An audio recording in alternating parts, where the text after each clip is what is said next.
This is Money Moves on VSiN, the Sports Betting Network.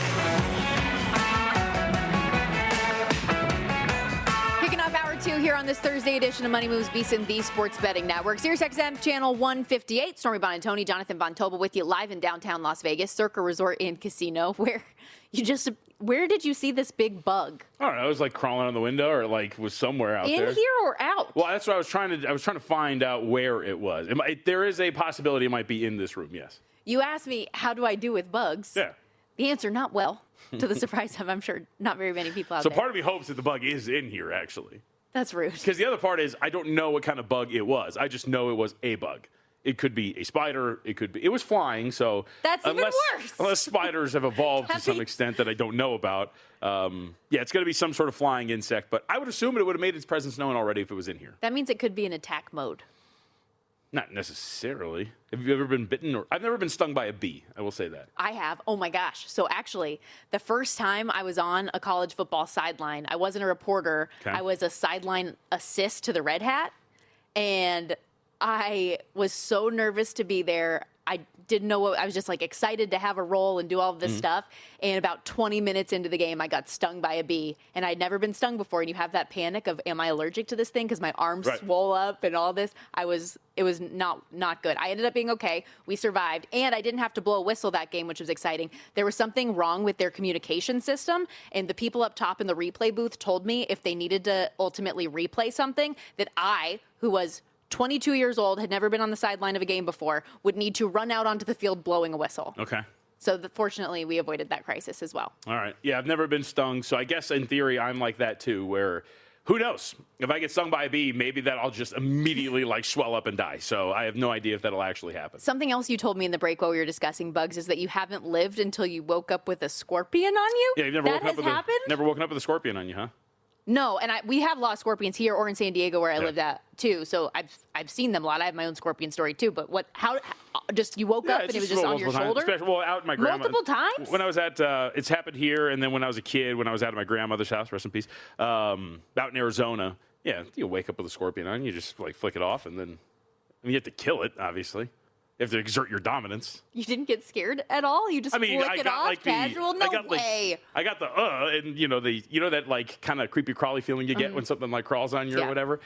Sure, but like you don't run out screaming like a child. Maybe you do. Well, I probably would have. I remember there was a time when I was in college, and I was still living at home at the time, and we had lightly colored carpet, and I saw something on it. And I was like, oh, what is this? Is it like a piece of material, whatever? And I went to go pick it up, and then I realized it was a clear scorpion. Nice.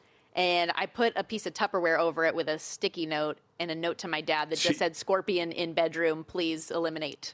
So you just left it? I just left it there. Oh, my God. I didn't want to deal with that. Also, what I don't want to deal with is what's going on currently out there in Milan with Team USA still trailing 1-0 against the Canadian women.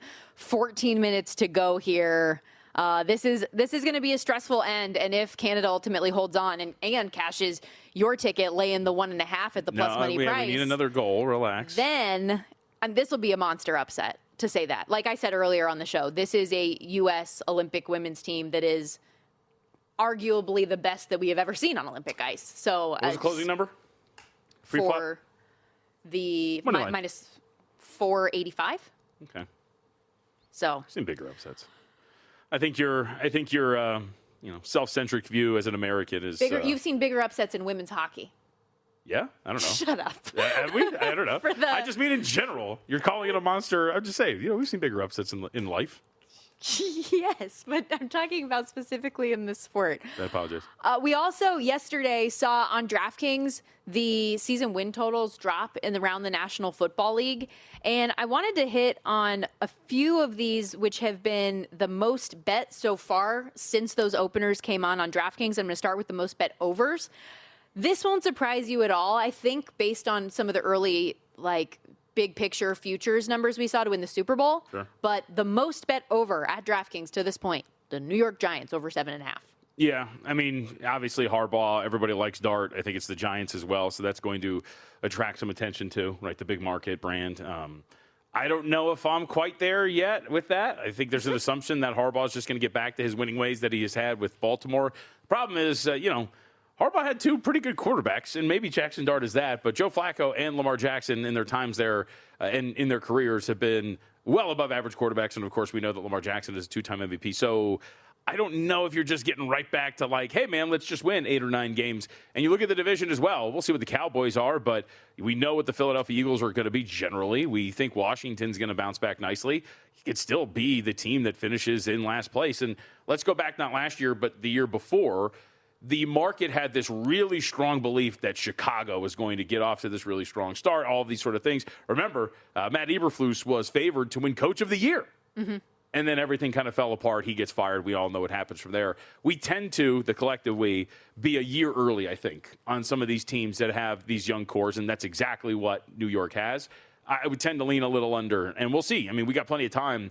Does this get up to 8.5? Because there's so much action on this thing getting over. Be very curious to see if that's going to be the case. This is, and I mean, who knew that DraftKings was such a pro New York Giants book? But they were also, according to DraftKings, the early most bet handle team to win the Super Bowl. And I think that's a lot of people probably reaching, as we talked about, trying to figure out who's going to be that next New England Patriots and make it all the way to the Super Bowl. A team that has struggled, but Harbaugh coming in, as you mentioned, all of those elements. The second most bet over the win total bet is the Cleveland Browns over 6.5 wins to this point. I don't get this. Somebody was trying to pitch me the Browns yesterday, and I'm just like, I don't. Well, why? I did just want to say, because we saw a news item come down with the Browns as well, that their Pro Bowl guard Wyatt Teller is a free agent this offseason. He's already declared that he's not going to come back, but also that the entire starting offensive line is set to be a free agent. Yeah, it's all gone.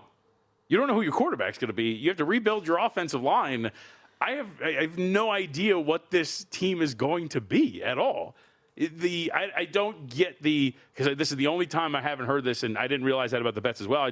Maybe it's just coincidence that yesterday I was pitched the Cleveland Browns, and then today I'm hearing this, but I do not understand what you would look at with that roster and say, hell yeah, I'm in. I mean, is the assumption that they get a last place schedule? Like, is that where this is coming from? Well, that, or what I was going to say is, I mean, you're still paying them. Do we see Deshaun Watson? I mean, seriously, you laugh, but it's like, look, we're paying the guy a buttload of money, and I know he's a crappy human, but like, man, we got to get something out of this. I don't think that would be the case. I think that ship has long So we're since assuming failed. that Shedeur Sanders behind a rebuild, and I know it's not you, but I'm just saying, like, the general consensus is we're assuming behind a rebuilt offensive line that Shedeur Sanders is going to, maybe that's a popular, maybe that's it. But I know Shedeur Sanders is popular. I don't think he's popular enough to get the general fan to go, I'm buying in on an over on the Browns win total in February. The other 3 most bet overs, another 6.5 with the Atlanta Falcons, the Bears over 9.5. Okay. And the Buffalo Bills over 10.5. I can get the Bills one and the Falcons one. Bears one's interesting. I mean, they have a lot of signs of regression coming. I was surprised at open that there weren't any 11.5s. All of, like, the highest of the high across the board for win totals. The highest was a 10.5. Yeah, I think it makes sense. I mean, look, this is also an offseason in which we have a lot of moving pieces at the most important position, which is quarterback. Mm-hmm. So I don't know how the general rules we're talking about these win totals is you don't really know how, or I don't know how, you would really feel comfortable buying into any of these win totals at this point, given what really needs to happen. We still have yet to hit free agency. We still have yet to go to the draft. We don't know what these rosters are going to look like. And what would you say? There's like 8 teams that could be looking for a new starting quarterback by the time when we get to next year, have a new starting quarterback from next year. So I don't know if you're wildly comfortable betting any of these win totals at this point right now. Well, that said, we are seeing people bet them, which is why we have this data. And from an under standpoint, although to your point, though, like, who wants to lock up their money on a bet right now that you don't even know what the schedule is in front of you? Like, you know the teams, we know the opponents, face, but not the order. And the order can matter. The travel for your team, especially. I don't even want to go there. I mean, how many miles they have to travel, when they have to go to those games, how that breaks down. 38,000 miles. You have 2 international games, one of which in Melbourne, freaking Australia, 2 East Coast road trips to the Falcons and Giants, as if they haven't been through enough with the injuries. Now you throw this on them in the toughest division in football. Trying to get away from that electrical substation. But I'm not bitter. Yet they're going to see another one. Because Justin, in yesterday's Follow the Money rundown, we were like going through stuff. What is it that they're next to in Mexico City? A power plant. Are you sure that was real? Are you referencing the Google Images thing that was out there? Because, like, the image said, like, it was like something ridiculous, like El Electronico station day. Like it was. There's no way that is accurately labeled when it comes to being an electric substation. Listen, I'm just regurgitating what our producer told me on that one. There's no way. I'm going to Google this, and I believe you, Justin. And if it's not true, it still makes a great story. It was labeled as somebody who doesn't speak Spanish would label an electrical substation. Like there's no way. I'm going to look this up. I'm going to read this off exactly. I swear I didn't write it. Also, the most bet unders that we have so far. This is a first, but it's also first year in a really, really long time without Mike Tomlin. Under 8.5 is the most bet early season win total. The Titans, people not believing in the Robert Saleh era just yet, under 6.5. The Patriots, under 10.5, which we have talked a lot about as them being a prime regression candidate as well, given you're going from one of the easiest schedules in the last quarter century in the National Football League to now a first place schedule. The Jets, under 5.5. And get this, the Browns. We're getting two-way traffic on the Browns. So it's one of the top 2 most bet overs and the top 5 most bet unders. What have you found it? No, I'm trying to find it. Like I need to find this image because it was ridiculously labeled. But I was totally listening to you. I'm going to hit you with them again. Okay. Steelers, Titans, Patriots, Jets, Browns. All unders? Most bet unders. I think the Steelers are interesting. What if I told you they got Malik Willis? I don't know. I know. That moves the needle for you that much? I mean, enough to make them, I think, a lot more competitive than they were last year. Okay, you hear that music? We got to step aside here real quickly. La Substación Eléctrica Gigante. There's no way that's real. Sounds legit to me. We'll be right back.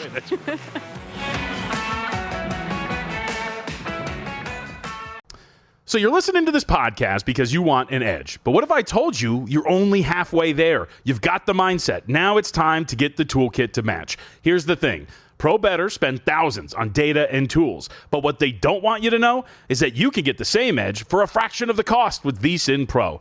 VSiN Pro gives you access to expert picks, public betting data, prop projections, powerful tools, analytics, and more. Just tap the link in the description and see why thousands of bettors are already using VSiN Pro to cash more bets.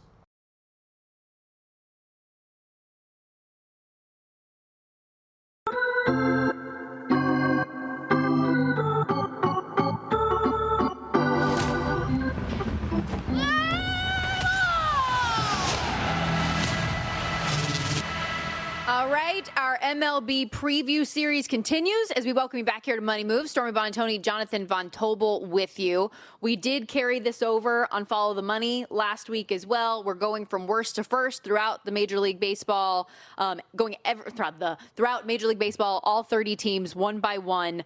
Yesterday, actually, so Dustin Sweetelson was filling in for you on Follow the Money, and we were discussing the Miami Marlins. Within that discussion, our boy Dustin had a pretty interesting take about the team that we are about to discuss in a moment. Take a listen. What do you think about our guy Jensen Lewis's bold take in the guide that Miami not only finishes above 500 but challenges for a wild card? I think that there are 2 teams that I think people can make a case for that are normally bottom dwellers to do that. Miami's one of them. Because that 3-head, if Alcantara, Yuri Perez go back to their old form, they'll have a 1-2-3 with Meyer in there at 3. That's going to be really good in these 3-game sets. The other team, though, that I prefer, and we'll get to them later, you guys will get to them, is the Pittsburgh Pirates. I think the Pirates around 5-1.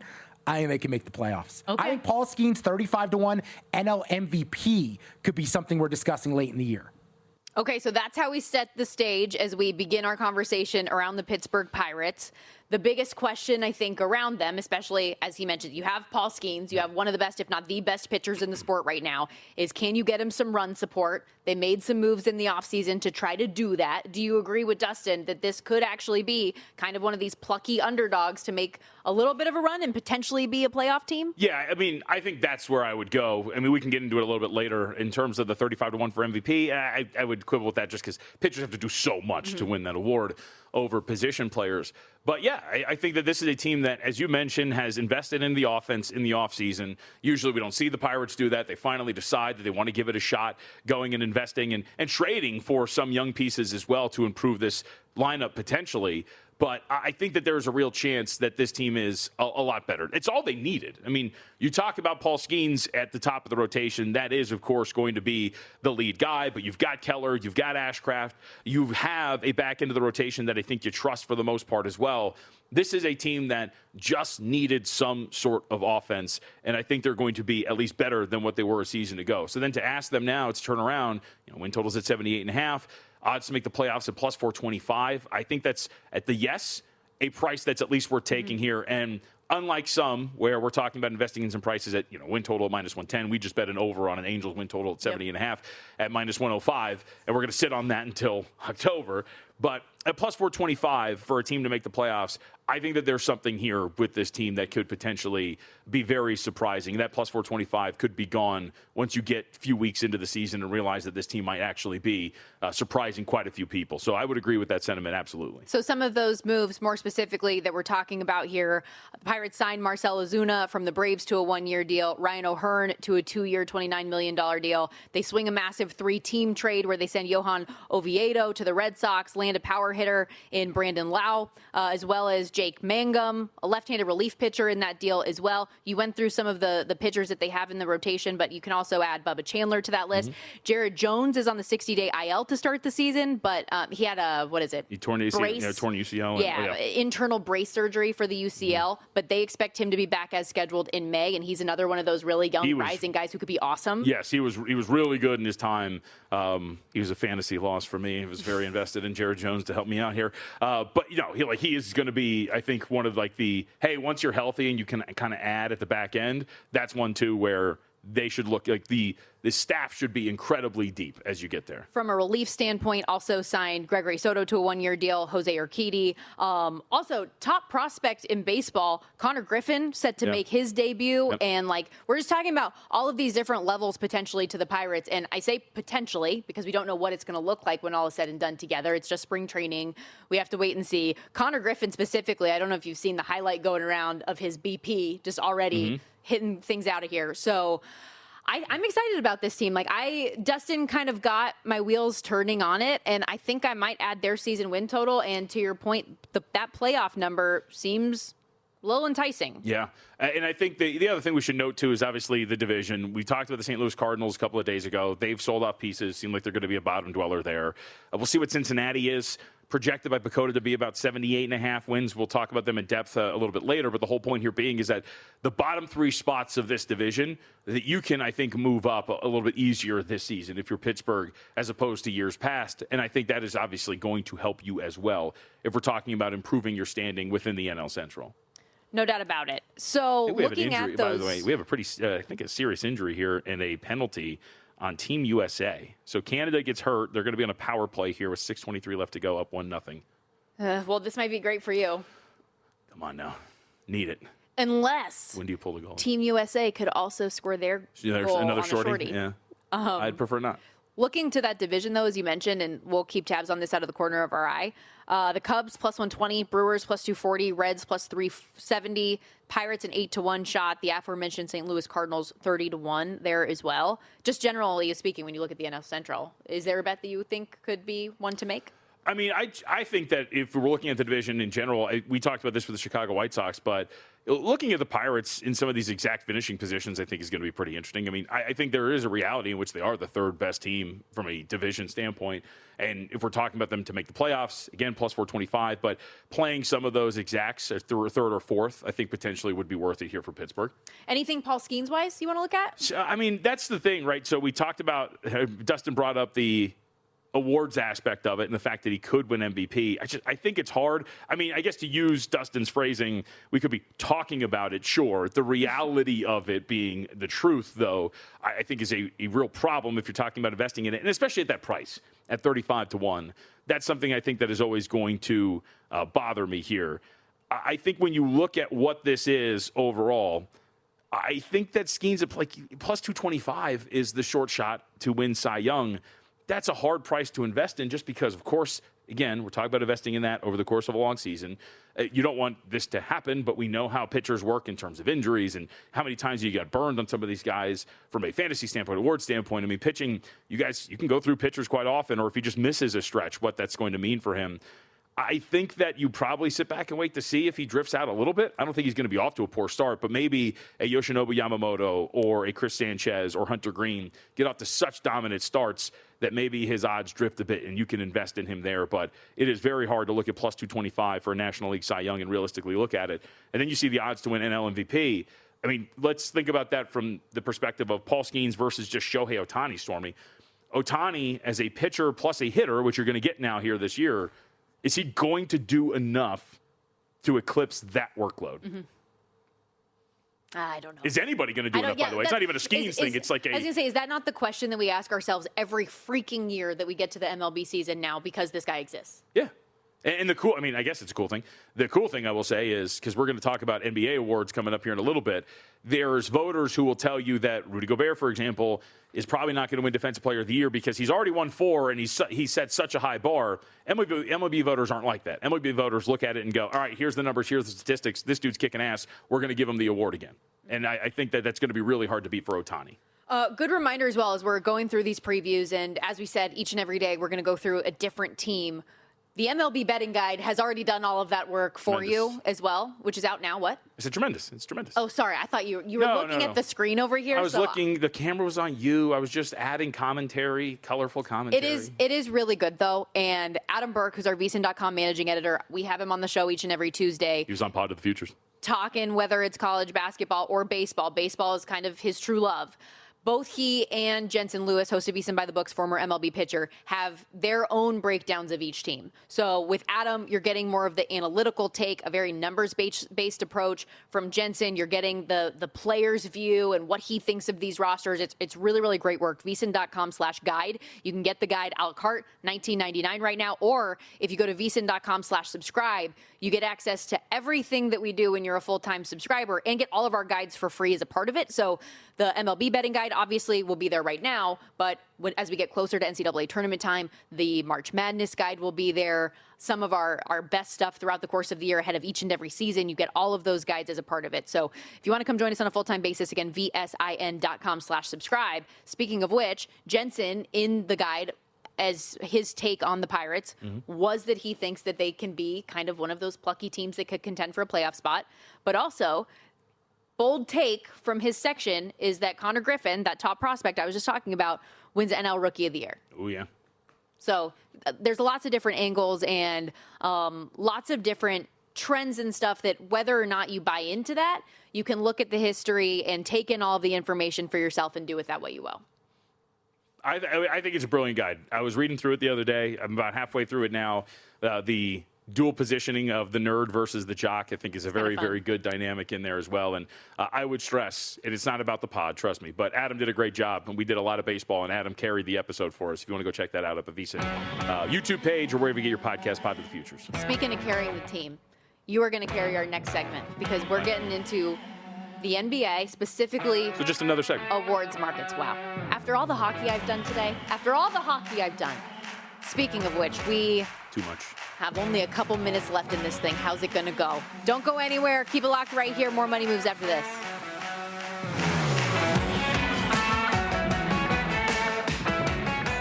You're watching Money Moves here on VSiN, the Sports Betting Network.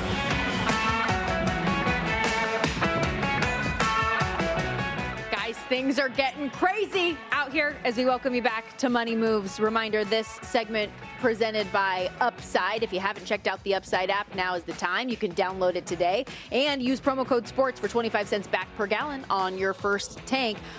Team USA tied it up. I wish you could have seen our reactions because for JVT, this is possible worst case scenario. We have 9.5 seconds to go here. I'm done. I'm cooked. Okay, yeah. He laid the 1.5 with Canada. And I got my empty net. You got the empty net. Team USA with the extra attacker ends up scoring. The captain, Hillary Knight, comes in the clutch here to tie this thing up. Her 15th Olympic goal, which, by the way, now has her stand alone in women's hockey Olympic history as the most ever for a player. Does she come up in the clutch? Does she come up in the clutch? I think it's safe to say. Or was she standing in front of the net and one of her teammates just dumped a pass in front of it and deflected off of her stick? You have to get in position, buddy, in the blue paint. This is ridiculous. Crushing it. Dirty areas. You got to fight for your position. Absolutely. This is what I mean that hockey is stupid. Just that was awesome. Just desperately dump a shot in from the blue line to see if something can happen. And sure enough, it happens. And that is now the end of regulation. So we are tied at 1 in the gold medal game. Also, another locked in under for the women's side of the tournament, which I need to go back through all of these numbers because it has just been an under fest throughout the course of this thing on the women's side. We will now have a quick intermission. When we come back, 20-minute 3-on-3 sudden death. The NHL should learn and do that. That's what you think it should be? Isn't that what it is? Don't they play 3-on-3 in the NHL? They go to the shootout at the end, though. So for this, it's like well, no, I know. I'm just saying. Sudden death, I'm making a reference to something that happened on the internet that you were apparently not aware of. I apologize. That everyone hates the 3-on-3 in the Olympics right now? No, there was a well-known because the NHL does go to overtime 3-on-3, correct? Yes. There was we'll call it a well-known personality that tweeted out in the playoffs. It changes. But. I understand that. I'm saying that there is a well-known personality that tweeted out the NHL should learn and start using these 3-on-3s in overtime, and it was like, buddy, they do. Was his pitch though so that it would be sudden death and not go to a shootout, no, or was he just Stormy being an idiot? You're thinking too much. It was Skip Bayless. Oh, yeah. That checks. I was trying so hard not to say the name. That checks. Yeah. Sorry, a media member. You're being too logical. You're being too logical. Sorry. Let's get into a little more your bread and butter, though, as we sit here in the intermission on the Olympic side. Politics? Oh. Some NBA discussion after I said Hillary Knight, and then you made a Hillary comment. I did. I made a Hillary joke. It was a good one. I think we were off the air, though. From an NBA award standpoint. Not the one you think. There are a few, I hate you so much. There are a few awards that could still be potentially up for grabs here. Actually, a lot of them. Yeah. And with that in mind, you are an avid listener of the Hoop Collective podcast with Brian Windhorst, Tim Bontemps, all of them. And they made some pretty bold statements on the pod this week that have gotten your attention. Yeah. A lot of these awards, it's interesting. Some of them could be stolen, much like the election, some would say. So let's start with Defensive Player of the Year, because I think this is going to be an interesting one. I had the thought of Rudy Gobert being somewhat live for this, but Tim Bontemps with all these guys. And the reason why this matters is two of them are voters. Mm-hmm. And so let's hear from Bontemps here, who explains the dynamic for Defensive Player of the Year and how he thinks is going to play out, because it's not good for me. I think this is a pretty simple race. Like you said, if Victor can avoid injury and stay eligible, he's going to win the award. If Victor is second and 20 seconds is the difference, by the way. Yeah. If Victor is not eligible for the award, I think it comes down to two people. I think it comes down to Rudy, who just laid out his case, and Chet Holmgren. I think it will be one of those two. I think Chet would win. Thunder are the best defense in the league. Chet is an excellent defender. I think you can attempt to make an argument that he's in the conversation with Victor. I don't think he's going to beat Victor, but he's had an excellent defensive season and is an excellent defensive player. And I think if Victor is not eligible for the award, again, assuming he is healthy and eligible for it, I think it'll be him or Chet. Yeah, this is in line with where the betting market's at when you look at the awards for the NBA. Defensive Player of the Year, Victor Wembanyama -310, Chet Holmgren +275, Rudy Gobert 14-1.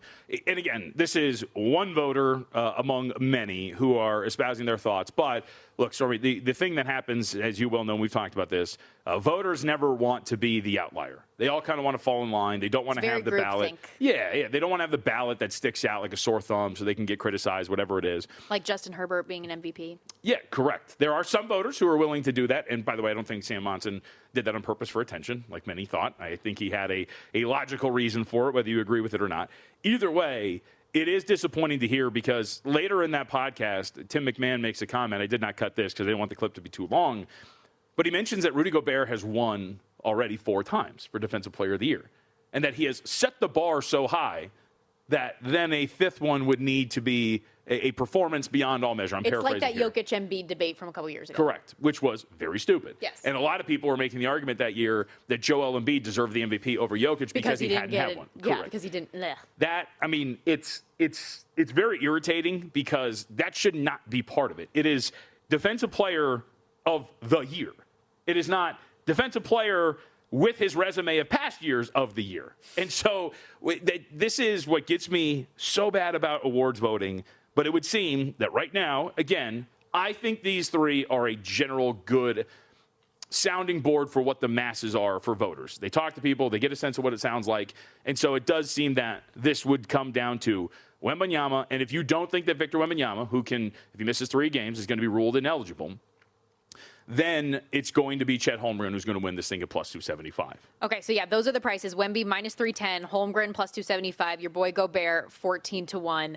Wemby has missed 14 games with the knee and calf injuries, can only afford to miss 3 more, 28 games remaining, 5 sets of back-to-backs in the schedule too. So is that concerning? I mean, it has to be, doesn't it? We talked about this pricing the other day. It's just at minus 310, the odds that he's just not going to miss that time. I know he probably doesn't want to, but I'm going to be very fascinated to see whether or not he makes the cut. Because that is, like you said, you would think that they're going to give him some rest, but I do think behind the scenes, Victor Wembanyama is very much probably pushing for being eligible. Okay, let's go to Rookie of the Year. Here is Tim Bontemps, followed by Tim McMahon, on who they would vote for in this category.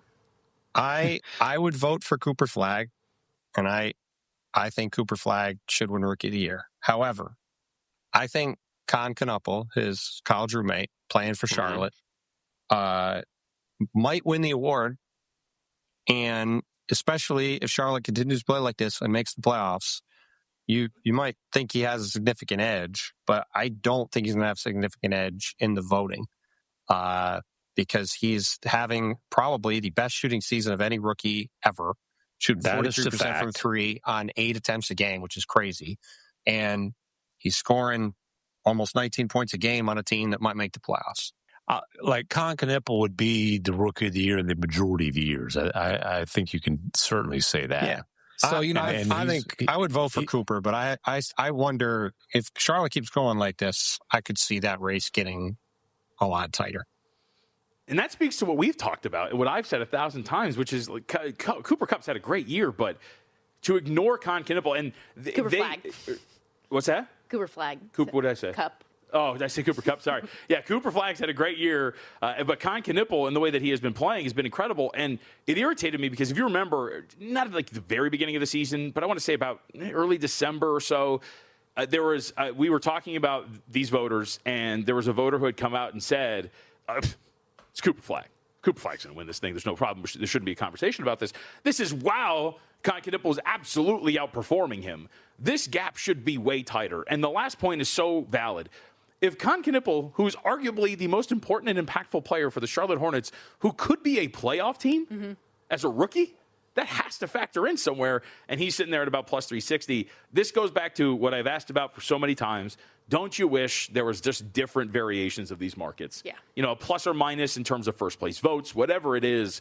I think this is going to be really tight, and I would say that Knuppel has a better shot to win this thing than the market thinks he does. Do you think that we could ever entice like a Johnny Avello at DraftKings or something like that to add one of those markets? I mean, I think it's just specifically like NFL MVP because it's such a big one. Yeah.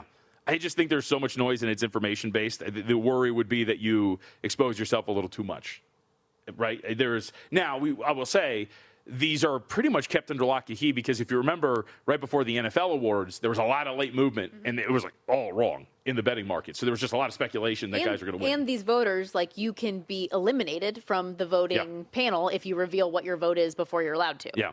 Now, there are way more voters for the NBA awards than there are for the NFL. NFL's only 50. I don't know the number off the top of my head for the NBA. So that's also part of it, too. More people, more mouths, more chances of leaks and whatnot. So that could be something, too. But, I mean, I just wish – I think – I don't want to say it. I think Con Knuppel could win this thing. So are we adding plus 360? No, but I did add one more, and we could talk about it on the other side. Okay. Yes, there is one more market that – another interesting comment was made specifically about NBA Coach of the Year.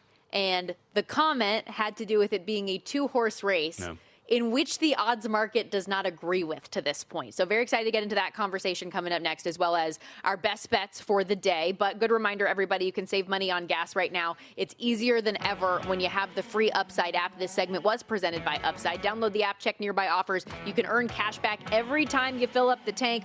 Promo code SPORTS right now, that'll get you an extra 25 cents back per gallon on your first fill up. Drivers are seeing $200 to $300 a year back from their normal commute. Takes seconds to use. Download the free Upside app today. Promo code SPORTS. Offers vary by user and location. Upside.com for details.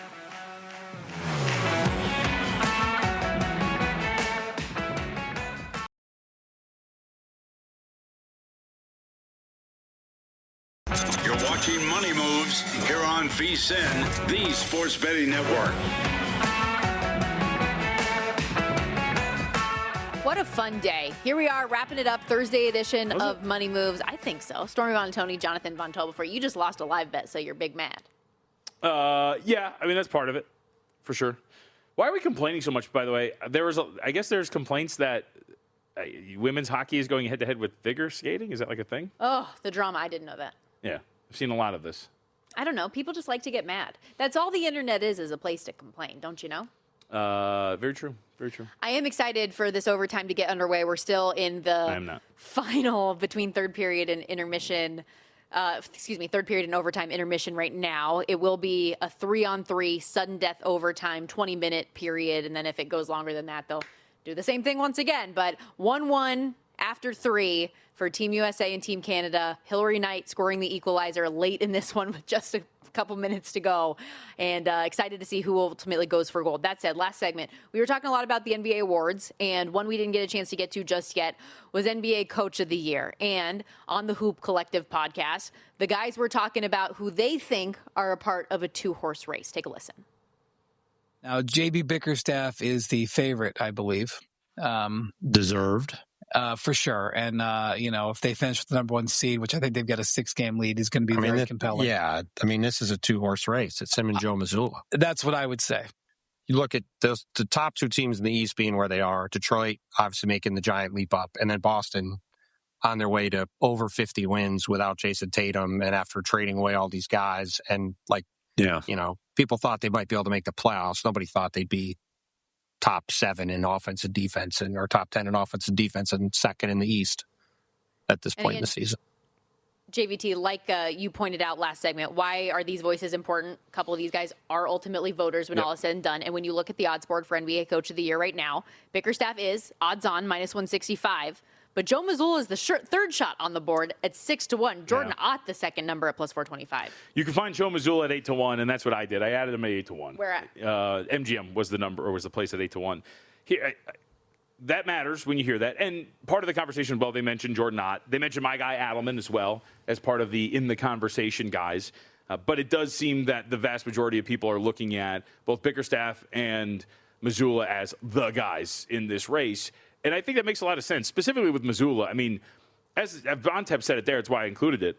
There was not that many that expected this from the Boston Celtics. And here's the thing hanging over all of it that could really give Mazzulla the push.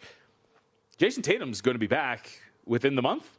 Mm-hmm. And so if you get Tatum back and they really start to make a push and they're going to be a top 2-3 seed in the Eastern Conference, that's a really good coaching job for Mazzulla, especially traded away some pieces. Anthony Simon's gone, all this sort of thing. So I do think that when you look at this, the betting market does seem to be a little out of whack, and adding Mazzulla in that range of 8-1, I think is definitely worth it if you don't have anything. And out of all of these clips that we're talking about, the additions, Holmgren seems like he's worth adding just because, of course, the dynamic of whether or not Wemby is going to miss those games. And I think Mazzulla at that price of 8-1 for sure. Okay.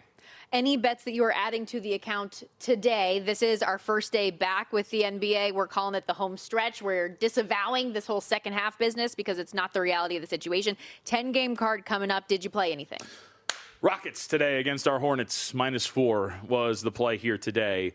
Again, we're missing some pieces here if you're the Hornets, obviously due to suspension. Don't think they have a really good defender for Kevin Durant either. Nobody they can feel comfortable matching up with. Durant should have a pretty big game. And they've got their own defenders, the Rockets, that they can feel comfortable with, specifically Thompson, who they can put on Brandon Miller, who they can put on Con Knipple if need be, and shut those guys down. I think this is a good matchup for Houston, so we'll go with Rockets -4 tonight. Okay. I have added a couple more hockey plays, still sweating out Canada to win gold on the men's side at +114 from last Friday.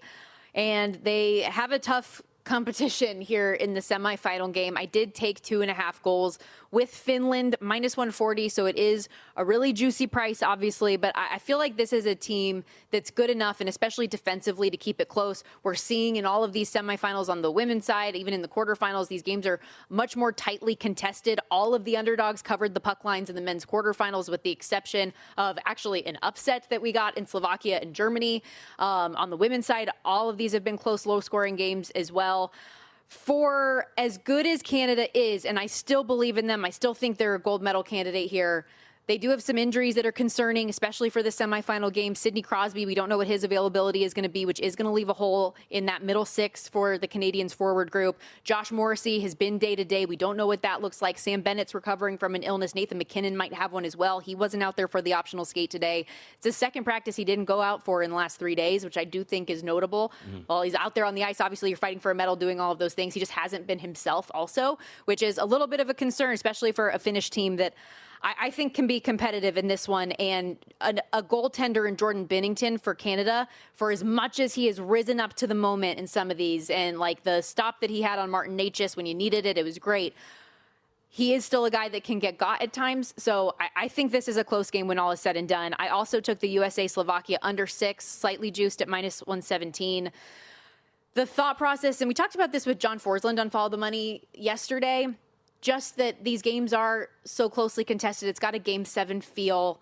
And USA, everything that we have been talking about with them has been their blue line, how good defensively they are, what they've done in front of Connor Hellebuck. Connor Hellebuck, who's been this like regular season giant, but always struggled in the big games in the playoffs. He too has been awesome. And Slovakia's best asset to them right now has been their goaltending. Statistically, he's one of the best in the entire field at the Olympic Games on the men's side. So under 6 felt like a good play there. And then I'm dipping my toes into the NBA waters today a little bit. We'll see how it goes. Fading a bad team in the Chicago Bulls, who are 1-9 straight up and ATS going into the break. Facing a Toronto team that they played during that stretch, by the way, 6-game losing streak entering the break. Toronto beat them at home by 16. And I feel like we could get a similar output here today on the road. So give me Toronto laying 6. I know you see 6.5 on the graphic because that is at a handful of shops, but there's plenty of 6s out there in the market as well. Good, the Hoops is back, and we'll be in the postseason before we know it. First, though, coming up, Selection Sunday and the NCAA tournament, so that'll be a lot of fun as well. You won't be here for half of it, but looking forward to it. By the way, I think I'm allowed to say this. Selection Sunday, I'll be on the desk with Tim Murray, so looking forward to our Selection Sunday show. That's exciting. Have you added anything more, by the way, to the portfolio? I know that you have Florida in the account as one of your futures. Florida, BYU, and Kansas, 2 of them I feel good about. BYU not so much? I know BYU not so much, but I'm surprised a little bit that you feel good about Kansas, to be honest. That's why, that was the question, is like, do I feel good about Kansas? I mean, I feel like they're good either way, either with or without Darren Peterson. But he's clearly the difference maker for you when you get to some of those tougher games. Does he? I mean, again, I don't want to go down this road of just assuming that the guy. I think a lot of people are.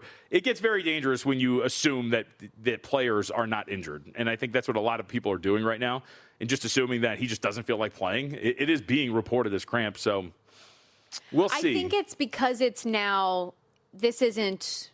I mean, this is such a recurring thing. Sure. Paired with the Arizona game where he goes in warm-ups and then doesn't play. Yeah. And that wasn't cramping. That was an illness. The flu-like symptoms, right? Where he ultimately doesn't want to go. You have a very perplexed look on your face. So something interesting happened. Listen, well, I just wanted to, because we should bring this up as well, which is, of course, the odds for the first overall pick. They have been shrinking on him to be first overall. So you do wonder if at some point. Could that actually be a potentially good thing? Or do you think that's going to be real for NBA teams when all is said and done? Or is it actually, hey, we might get a discount on this guy now? That's what I'm saying. I think that it's going to go the discount route more than anything else. Because, again, the general consensus here is just that Darren Peterson's a big fat faker and he doesn't want to play and he's just getting ready for the NBA. Where, let me just throw this out there. What if he is actually cramping? What if he is actually dealing with something? And if that is the case, then these teams are still really going to like him a lot. Again, Self's comments don't particularly help, but if you take them in the light of, hey, he's talking about him cramping up when he says, we thought we were through this, then I think maybe you're looking at this differently with Peterson. But either way to the point, Darren Peterson now minus 220. To go first overall. AJ Debonsa is now down to plus 260. Cam Boozer plus 850. That would be your trio, by the way. I don't think anybody would come out outside of those 3, but it is becoming more and more interesting with that number 1 overall pick. And if he continues to miss time, then maybe there's going to be something there. But I would stress, as we know, these markets know absolutely nothing, and it's all just based on speculation. Yeah, I know we're up against it right now, but I am curious, and maybe this is something that we can bring up tomorrow, talking about some of these potential Final Four teams, candidates to win a national championship in college basketball. Arizona, yes, they're so good, but they've got some injury stuff as well. Like, what is the true ceiling for some of these teams? And are the teams that we thought were going to be monster contenders potentially a little fake and maybe a little pretendery? So that'll be a fun conversation we can get into tomorrow. I'm glad that we were back in our spot. I know I said that earlier. I really like it. This is a fun day. And we got live gold medal game. I'm a little bit jealous. Hold on. I'm a little bit jealous, actually, that Follow the Money is going to get the end of this gold medal game right now. We're 4 minutes into the overtime period, and this thing is looking fun. You know, I was a telemarketer at one point in my life, Stormy. You were? Oh, yeah. And no wonder you're so annoying. No, just kidding. I used to be a telemarketer, and, I can appreciate the hard work that people do in real jobs. So, you know what? I'm not happy. America has won, I believe. Let's go! America! Team USA wins gold. Upset be not. I am for it. I'm so glad I have chills up and down my body. Oh, my God. Mitch and Paul, you're back, though. Follow the Money. The Army, they are so excited, as am I. Have a lovely day. I know you will. America!